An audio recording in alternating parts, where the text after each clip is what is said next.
Congress MP అభ్యర్థులతో CM Revanth Zoom meeting ఏర్పాటు చేశారు. ఈ మీటింగ్లో పార్టీ అభ్యర్థులతో పాటు తెలంగాణ కాంగ్రెస్ వ్యవహారాల ఇన్ఛార్జ్ మున్షి కూడా పాల్గొన్నారు. రేపు జరగనున్న కౌంటింగ్కి సంబంధించి తీసుకోవాల్సిన జాగ్రత్తలపై అభ్యర్థులకు రేవంత్ రెడ్డి దిశానిర్దేశం చేస్తున్నారు.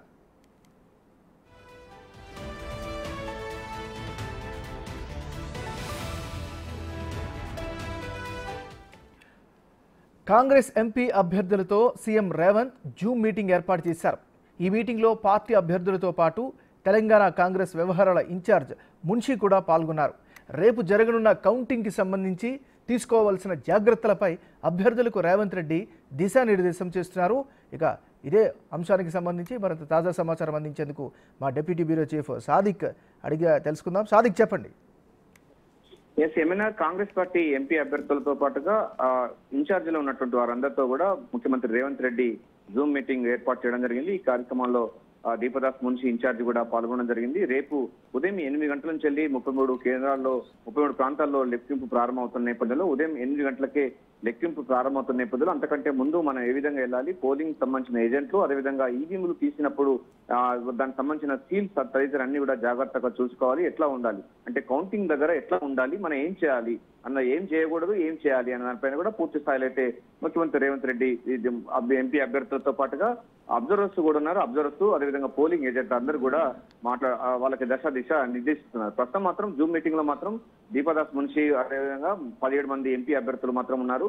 కౌంటింగ్ సందర్భంగా అభ్యర్థులు తీసుకోవాల్సిన దిశ అభ్యర్థులకు దిశ నిర్దేశిస్తున్నారు. రేపు ఉదయం 8 గంటల నుంచి 33 ప్రాంతాల్లో లెక్కింపు ప్రారంభం అవుతుంది. ఇందుకోసం 9,445 మంది సిబ్బంది కూడా ఉండడం జరిగింది. దాదాపు 2,373 టేబుల్ కూడా ఏర్పాటు చేయడం జరిగింది. రాష్ట్రంలోని 17 అసెంబ్లీ నియోజకవర్గాలకు కూడా 525 మంది అభ్యర్థులు బరిలో ఉన్న నేపథ్యంలో చాలా ప్రతిష్టాత్మకంగా ఈసారి ఎన్నికలు జరుగుతా ఉన్నాయి. సో ఈ ఎన్నికలు అన్నది కాంగ్రెస్ పార్టీకి చాలా టాప్ ప్రియారిటీ అవడంతో అదే తరహాలో వాళ్ళు ప్రచారం చేశారు. ఎన్నికల పోలింగ్ కూడా చేసడం జరిగింది. సో ఇప్పుడు చాలా క్రూషియల్ టైం ఉంది కనుక ఎన్నికల పోలింగ్ సంబంధించినటువంటి అంశాలను ఎప్పుడు ఎంత జరిగింది, అదేవిధంగా అక్కడ ఉన్నటువంటి ఈవీఎంలు కానీ లేకపోతే అక్కడ ఆర్ఓ ఆఫీసులు ఇచ్చినటువంటి దాన్ని కూడా టాలీ చేసుకోవాలి.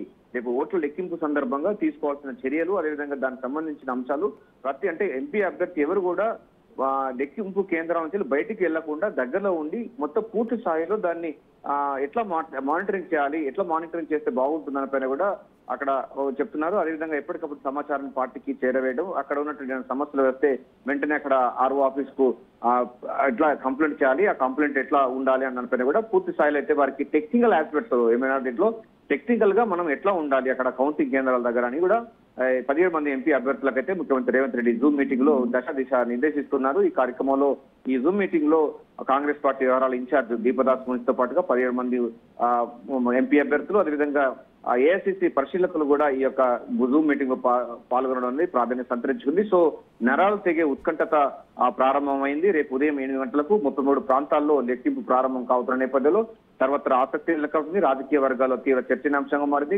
పార్టీ ఆఫీసులో గాంధీ భవన్ ఆఫీస్ లో కూడా నాయకులు అయితే చర్చలు చేస్తా ఉన్నారు. సో తమకు గెలుపుకు అంచనాలు కూడా వేస్తున్న పరిస్థితి కనబడుతుంది. అందులో భాగంగానే ముఖ్యమంత్రి రేవంత్ రెడ్డి చివరిగా అంటే పూర్తి స్థాయిలో రేపు లెక్కింపు పోలింగ్ అంటే ఏదైతే ఉంటుందో కౌంటింగ్ కేంద్రాల దగ్గర తీసుకోవాల్సిన జాగ్రత్తల పైన అభ్యర్థులకైతే ఏం చేయాలి, ఏం చేయకూడదు, ఎట్లా ముందుకు వెళ్ళాలి అని పైన మాత్రం దిశ నిర్దేశిస్తున్నారు. ఏమైనా థ్యాంక్ యూ సాదిక్.